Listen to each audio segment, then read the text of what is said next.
శ్రీమాత్రే నమః. ఓం శ్రీ గురుభ్యో నమః. నమస్తే అండి. నేను మీ రామకృష్ణ హాన్, ఆస్ట్రో న్యూమరాలజిస్ట్ని. అందరూ ఎలా ఉన్నారు? నేను చెప్తున్నటువంటి 3 రాసుల జీవితాలలో కీలకమైనటువంటి మార్పులు ఆకస్మికంగా జరిగి అదృష్టవంతులు కాబోతున్నారు. కీలకమైనటువంటి మార్పులు జరగబోతున్నాయి. ఎక్సలెంట్ అండి, చాలా అద్భుతం. అందుకే నేను ప్రతి ఒక్కరికి పదే పదే చెప్తున్నాను. ఇప్పుడు ముఖ్యంగా 3 రాశులు ఏవి అసలు అదృష్టాన్ని పొందగలిగేటువంటి రాశులు. ఫస్ట్ది ఒకటి మీనరాశి. మీనరాశి అంటే వీరికి ఏళ్ళు నడుస్తుంది కదా, వీళ్ళు ఎలా అవుతారని అది కూడా చెప్తాను. తర్వాత సెకండ్ వచ్చేసి మేషం. తర్వాత మూడోది వచ్చేసి వృషభ రాశి. ఈ 3 రాశులు గుర్తుపెట్టుకోండి.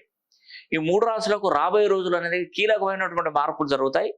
ఆకస్మికంగా ధనయోగం, జాక్పాట్ కొడతారు. అంటే ఏదో రకమైనటువంటి అభివృద్ధి అనేది కూడా వీళ్ళకి అసలు మంచి కనపడుతుంది, బాగొస్తుంది. ఇప్పుడు ఇక్కడ చూడండి, మనకు మీనరాశి ఉందనుకోండి. మీనరాశి వారికి మనకు 2022 సంవత్సరంలో ప్రాణహిత పుష్కరాలు మొదలయ్యాయి. 2022లో ప్రాణహిత పుష్కరాలు మొదలవుతాయి. అయితే ఎప్పుడు మొదలయ్యాయంటే కుంభరాశిలో నుండి గురుడు మీనరాశిలోకి వచ్చినప్పుడు అప్పుడు ప్రాణహిత నది పుష్కరాలు మొదలయ్యాయి.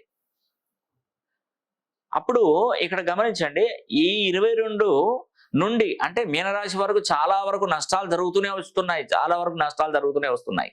మీనరాశి వారికి వ్యాపార అభివృద్ధి లేక, ఉద్యోగాలు దొరకక, వివాహాలు జరగక, భార్యాభర్తల మధ్య విభేదాలు, డిస్టర్బెన్స్, అన్ని రకరకాల సమస్యలతోని, రుణ బాధలతో ఇబ్బంది పడుతూ లాస్ట్కి చివరికి ఏం చేశారంటే మీనరాశిలోకి ఎప్పుడైతే పుష్కరాలు సమీపించాయో అక్కడి నుండి వడివడిగా అడుగులు పడడం మొదలు పెట్టాయి. అంటే సుమారుగా 22 నుండి 22, 23, 24, 25, 26 2026 వరకు బాగుంటుందండి మీనరాశి వారికి. గుర్తుపెట్టుకోండి, 2026 దీంట్లోనే ఏళ్ళనాడు శని నడుస్తుంది. మళ్ళీ 26 లోపే ఏళ్ళనాడు శని నడుస్తుందంటే దానికి ప్రధానంగా మీరు చేయవలసినటువంటి ఒక కార్యక్రమం మర్చిపోకూడదు. అదేంటంటే మీనరాశిలో మనకు ఇప్పుడు ఉన్నటువంటి గ్రహస్థితులకు అనుకూలంగా ఇప్పుడు కుంభరాశిలోకి నుండి శని మీనరాశిలోకి వస్తాడు. ఇప్పుడు కుంభరాశిలో శనీశ్వరుడు ఉన్నాడు కాబట్టి ముందున్నటువంటి రాశి అయినటువంటి మీనరాశికి వారికి ఏళ్ళనాడు శని స్టార్ట్ అయిపోయింది. అప్పుడు మీరు ఏం చేయాలంటే, నేను ఈ యొక్క జూన్ 2024 15వ తారీఖున శని హోమం జరిపిస్తున్నాను. ఆ శని హోమం తప్పకుండా 100% మీరు చేయించుకోవాల్సిందే. ఎందుకంటే ఇది మీకు మంచి 2026 వరకు రైట్ టైంలోనే మీరు బాగుపడాలి. 24, 25, 23 సంవత్సరాలు మీకు పర్ఫెక్ట్గా ఉండవలసిందే. ఇక మీకు తిరుగు ఉండదు. మంచి అభివృద్ధిలోకి వస్తారు. మీరు వ్యాపారం చేస్తే కోట్లు సంపాదిస్తారు, లక్షల రూపాయలు సంపాదిస్తారు, ఉన్నతంగా జీవిస్తారు, ఉద్యోగ అవకాశాలు వస్తాయి, వివాహాలు జరుగుతాయి. అభివృద్ధి అనేది కూడా చాలా అద్భుతంగా రాణిస్తారు. ఎందుకంటే పుష్కర కాలం నుండి 6 సంవత్సరాల అభివృద్ధి దాయకం, అమృత గడియలు. నేను పదే ప్రతి ఒక్కరికి తెలియజేస్తున్నానండి. మీరు నమ్ముతారో నమ్మరో నాకు తెలియదు, కానీ మీ పేరును మాత్రం ఖచ్చితంగా 270 డిగ్రీస్ నుండి 360 డిగ్రీ కోణంలో పేరును చాలా చేంజ్ చేసుకోండి. చేంజ్ చేసుకున్నటువంటి నేమ్ని Aadhaar card, PAN card, passport, certificate ఏది అసలు చేంజ్ చేసే అవసరమే లేదు. ఒక నోట్బుక్ తీసుకొని రోజు ప్రాక్టీస్ చేయండి. ఒకవేళ మీకు చదువు రాలేదనుకోండి, మీ పిల్లలు ఉంటారు, మీ పిల్లలతో రాయించండి కొద్ది రోజులు. ఎందుకంటే అవకాశం ఆ భగవంతుడు కల్పించినప్పుడు సద్వినియోగం చేసుకోవాల్సిందే తప్పకుండా. మీరు అలా చేసుకుంటేనే మీకు మంచి భవిష్యత్తు, వ్యాపారాలలో అభివృద్ధి, రియల్ ఎస్టేట్ కానీ, ఫుడ్కు సంబంధించిన వ్యాపారాలు, మెటల్కు సంబంధించినవి, ఇంపోర్ట్ అండ్ ఎక్స్పోర్ట్ వ్యాపారాలు కానీ, ఏదైనా కానీ వ్యాపార రంగంలో అభివృద్ధి అనేది కూడా మీకు తప్పకుండా కలుగుతుంది. మీకు రావాల్సిన అమౌంట్స్ మీకు తప్పకుండా వస్తాయి. మీరు కట్టవలసిన చోట మీరు కట్టేస్తారు. ఫైనాన్షియల్గా ఆటోమేటిక్గా మీకు డబ్బులు వచ్చి పడుతూనే ఉంటాయి. మీ జాతకం స్థితిగతులు అట్లా మారిపోయాయి. కాబట్టి నేను చెప్పినటువంటి 2 కార్యక్రమాలు, ఒకటో మీ పేరు బలాన్ని పెంచుకోండి, రెండోది శని హోమం వచ్చే నెల మనకు జూన్ 15వ తారీఖున నేను శని హోమం జరిపిస్తాను, తప్పకుండా జరిపించుకోండి. ఇకపోతే నెక్స్ట్ వచ్చేసి మనకు మేషరాశి.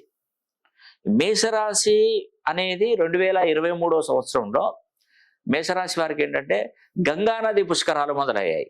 గుర్తుపెట్టుకోండి, గంగానది పుష్కరాలు అంటే గురుడు మీనరాశిలో ఉన్నటువంటి గురుడు మేషరాశిలోకి ప్రవేశించినప్పుడు గంగానది పుష్కరాలు మొదలయ్యాయి. ఆ గంగానది పుష్కర సమయం నుండి 6 సంవత్సరాలు ప్లస్ అంటే మీకు అభివృద్ధి తేటతెల్ల మంచిగా చక్కగా అభివృద్ధి పరులు అవుతారు.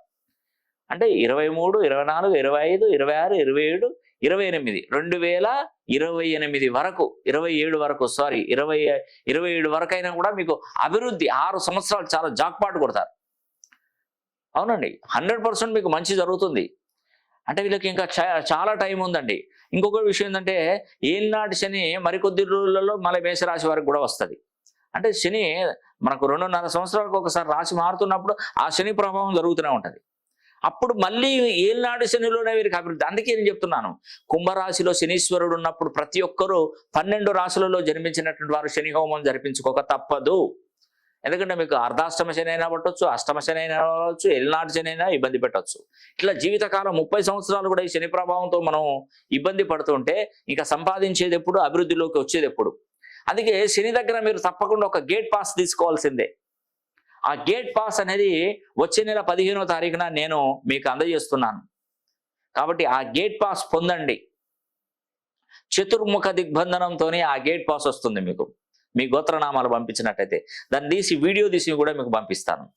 అందుకే పెద్దగా మీ దగ్గర అమౌంట్ అనేది పెద్దగా ఏం తీసుకోవట్లేదు. నార్మల్ వాళ్ళకు ఇచ్చేటువంటి ఉడతా భక్తిగా ఏదో మామూలుగా వాళ్ళకి అమౌంట్ అనేది కూడా అందజేస్తారు మీరు.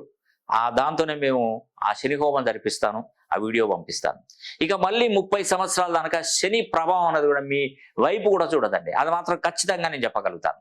అందుకే శని హోమం ప్రతి ఒక్కరి ఈ 30 సంవత్సరాల తర్వాత శనీశ్వరుడు కుంభరాశిలోకి వచ్చినప్పుడే శని హోమం జరుగుతుంది.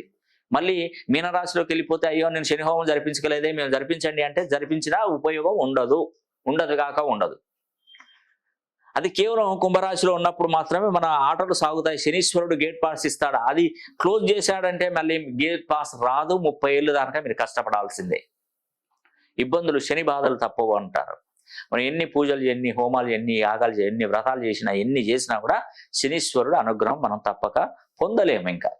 ఎందుకంటే తను ఒక టైం ఇచ్చాడు, ఆ టైంలోపు రండి, మీకు ఏదైనా సమస్యలు చెప్పుకోండి, మీరు నాకు తెలియజేస్తే కదా మీ బాధలు తీర్చేది అన్నట్టుగా మిమ్మల్ని స్కిప్ చేస్తూ ఉంటాడు. మరి అందరికీ చేయడానికి నా దగ్గర అంత యోగ్యత కూడా లేదు. ఎందుకంటే కేవలం ఒక 500 మందికి మాత్రమే ఆ రోజు చేయగలుగుతాను. ప్రతి నెలకు ఒకసారి మాత్రమే చేయగలుగుతాను, ప్రతిసారి చేయలేను. టైం సరిపోదు. దానికి ఒక వేళా విశేషం ఉంటుంది, ఒక గడియలు ఉంటాయి, అమృత గడియలు ఉంటాయి. దాని ప్రకారమే నేను చేయడం జరుగుతుంది. కాబట్టి మరి ఇప్పుడు ఈ గంగానదికి మన మేషరాశి వారికి గంగానది పుష్కరాలు 2023 జాక్పాట్ కొడతారు. తర్వాత మొన్న నర్మదా నది పుష్కరాలు, మనకు మేషంలో ఉన్నటువంటి గురుడు వృషభ రాశిలోకి వెళ్ళినప్పుడు నర్మదా నది పుష్కరాలు కూడా మొదలయ్యాయి. అంటే వృషభ రాశి వారికి 2024 సంవత్సరం నుండి 2030 సంవత్సరం వరకు తిరుగులేని జీవితం బ్రహ్మాండంగా ఉంది. రాసి పెట్టుకోండి. ఒక్కసారి ఈ 6 సంవత్సరాలు అంటే పుష్కరాలు స్టార్ట్ అయినాక 6 సంవత్సరాలు జాక్పాట్ కొడతారు. 6 సంవత్సరాల తర్వాత డౌన్ఫాల్ అయిపోతుంది. అందుకే ఈ 6 సంవత్సరాలలో మీరు సంపాదించి పక్కన వేసుకోండి. హ్యాపీగా కాలు మీద కాలు వేసుకొని జీవించండి. ఇంకా మీకేం ప్రాబ్లం అండి? సంపాదన ఉంది, బ్యాంక్ బ్యాలెన్స్లు ఉంటుంది, భూములు, స్థలాలు ఉంటాయి. ఇంకా మీరు పని చేసే అవసరం లేదు. బ్రహ్మాండంగా కాలు మీద కాలు వేసుకొని కూర్చోవచ్చు మీరు. మళ్ళీ 6 సంవత్సరాలు మళ్ళీ పుష్కరాలు మొదలైనప్పటి మళ్ళీ మొదలు పెట్టండి జీవితకాలం. అంటే ఇక్కడ కొత్తగా మనం ఏంటంటే ఏ పని చేసినా కూడా ఫెయిల్యూర్ కాకుండా సక్సెస్ కావడానికి మీకు ఒక మంచి అవకాశం, మంచి పాజిటివ్ టైంలో ఉన్నారు. మీకు రియల్ టైం అనేది కూడా మొదలైంది. అందుకే నేను రెండు విషయాలు. ఒకటి, ఫస్ట్ మీ పేరును మంచి సంఖ్యాబలం, మంచి న్యూమరాలజీ గురించి, ఆస్ట్రాలజీ తెలిసినటువంటి వారికి గురించి మీ పేరుని 270 డిగ్రీస్ నుండి 360 డిగ్రీ కోణంలో మీ పేరును మార్చుకోండి. First point. రెండో పాయింట్ వచ్చేసి, వచ్చే నెల జరిగేటువంటి 15వ తారీఖున శని హోమం జరిపిస్తున్నా, మీరు అటెండ్ కానవసరం లేదు. దేశ విదేశాలలో ఎక్కడున్నా కూడా మీరు శని హోమం జరిపించుకునే ప్రయత్నం చేయండి. మన ఆఫీస్ నెంబర్కి కాల్ చేయండి. శని హోమానికి స్లాట్ బుక్ చేసుకోండి. ఇవి కేవలం 500 మందికి ఇస్తున్నాను కాబట్టి ముందుగానే ఆ టైంకు 2-3 రోజుల ముందు, 10 రోజుల ముందు మనం శని హోమానికి అపాయింట్మెంట్ బుక్ చేసుకుంటుంటారు. అలా కాదండి, ఫస్టే చేసుకోండి. అప్పుడు మళ్ళీ వెనుదిరిగిపోతున్నారు లేదు అంటే. కాబట్టి గత నెలలోనే చాలా మందికి లాస్ట్ మూమెంట్లో యాదృచ్ఛికంగా దొరికినాయి నెంబర్స్. కానీ ఈ నెలలో అలా ఉండకపోతే స్పీడ్ అయిపోతే దగ్గర పడుతుంది కాబట్టి టకటక చాలా మంది ఫైనాన్షియల్గా ఇప్పుడు వాళ్ళకు మంచి జరగబోతుంది ఈ మాసంలో. కాబట్టి శని హోమం జరిపించుకోవచ్చండి మీరు. ఇప్పుడు నర్మదా నది పుష్కరాలు కూడా వృషభ రాశుల వారికి వచ్చేది మనకు ఓంకారేశ్వర టెంపుల్ నుండి చాలా అద్భుతంగా అక్కడ నుండి మొదలైపోయాయి నర్మదా నది పుష్కరాలు. మరి వృషభ రాశి వారికి కూడా చాలా అద్భుతమైనటువంటి యోగం అండి. అందుకే మీనరాశి, వృషభ రాశి, మేషరాశి వారికి 3 రాశులలో జన్మించినటువంటి వారు వీరి జీవిత కాలంలో కీలకమైనటువంటి మార్పులు జరిగి ఆకస్మికంగా ధనవంతులు అవ్వబోతున్నారు. అభివృద్ధికి చాలా దగ్గరగా ఉండబోతున్నారు. కాబట్టి ఒక్కసారైనా మీ పేరును మంచి సంఖ్యాబలంలోకి మీరు మార్చుకోండి. నేను చూసేటువంటి పద్ధతులు nameology, graphology, signatureology, pronology Indian western numerology, Indian western astrology, ప్రశ్నాశాస్త్రం, హస్తరేఖలు, గవ్వలు, తాళపత్ర గ్రంథాలు, ఇలా అన్ని విధాలుగా నేను పరిశీలన చేస్తాను. కాబట్టి ఈ అవకాశాన్ని ప్రతి ఒక్కరి పేరు పేరున సద్వినియోగం చేసుకోవడం కూడా మనస వాచ కర్మేణ కోరుకుంటూ సెలవు తీసుకుంటున్నాను. సర్వే జన సుఖినో భవంతు.